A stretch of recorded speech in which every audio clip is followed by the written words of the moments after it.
Before we get to talking about Fire Cactus, I think I should introduce myself somewhat and also explain how I'm going to be changing up the format for this series just a little bit.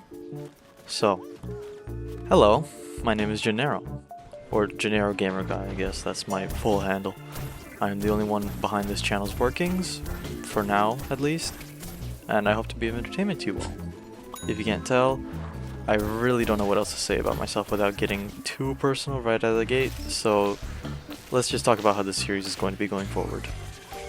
So to begin with, the last two videos obviously could have been a lot better.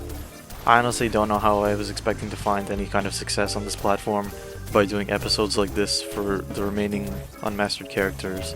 And if I did my math right, if I had done this whole 1 prestige per video, then it would have come out to something like over 100 videos, which would have been ridiculously boring to watch and to make. So the new format will be going something like this. Videos that have the word grind in the red color, like before, will be more montage based, but I'll be limiting them to only one match so the video isn't unnecessarily long. These likely won't be that common though, since I rarely do actually pop off in a match of any length, but they will be more bearable to watch than before.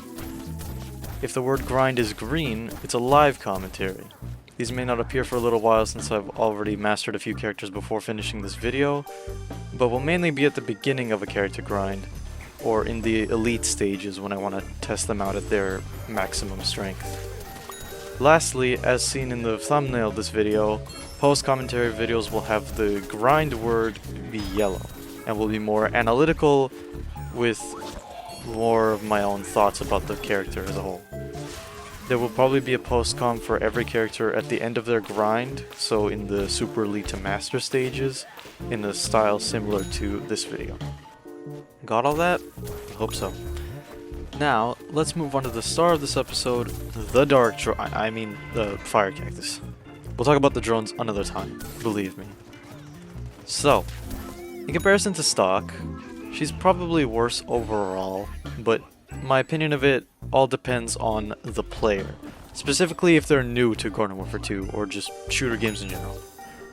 Stock Cactus has no damage fall off and an overall more powerful shot in almost every situation, but Fire Cactus can technically do more than stock at even the maximum damage fall off, and in the worst case scenario where she hits 15 on a body shot, the fire damage in combination with that being 20 without the upgrade means you can do a total of 35 damage as opposed to a no upgrades Cactus who deals 25 in the same circumstance. And that's even more than stock with a damage upgrade who hits 33 on a headshot. Rationally speaking, it's not an absolutely game-changing difference. However, being the fire character that she is, it means targets may die even if they exit your line of sight. So in other news, the sky is blue. Jokes aside, this is actually more important to her, especially above basically all other fire characters, except maybe Centurion, since he works similarly. But most other characters that have the same fire property typically function up close, and can do enough damage to where the fire damage is basically just icing on the cake. If you're playing most other cacti, however, the enemy player will typically run behind cover when they realize you're emptying your clip into them, thus letting them regen safely to deal with you later. However, because of that fire tick, unless they have a health source nearby, and assuming you hit enough of your shots, you will likely get the vanquish anyway. Unfortunately, that's about it for her positives, because this is where my belief comes in. The belief that the fire damage, not just for Fire Cactus obviously, but for every fire character, exists to make up for worse aim on the player's part.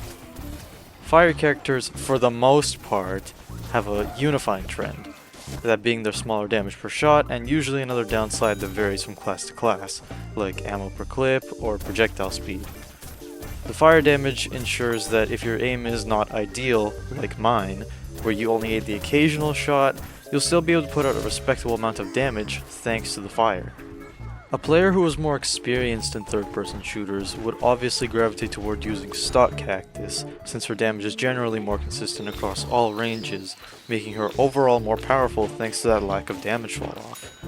On the other end of the equation, a player new to third-person shooters, who would inevitably have more trouble playing an accuracy-based class like the Cactus, would be better off using Fire Cactus, since the fire damage will make up for misses and allow them to have a much easier time getting kills in their first few matches. Then again, they would probably have more success picking a pea shooter or a corn if they're just starting out.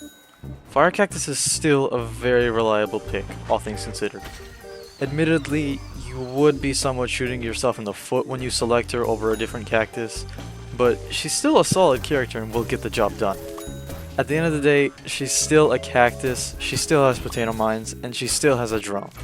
You won't be missing out on too much if you choose to main her over other cacti. You may have a bit more trouble than usual if your targets are actively being healed though. That's her only real weakness. So, that's basically all I have to say for Fire Cactus. Next up on the list is Ice Cactus, but I still need to finish up Motocross Star, so we'll do that next time. I hope you enjoyed. Feel free to let me know how I did with this whole talking over gameplay / video essay thing, and enjoy the rest of the gameplay. See you next time.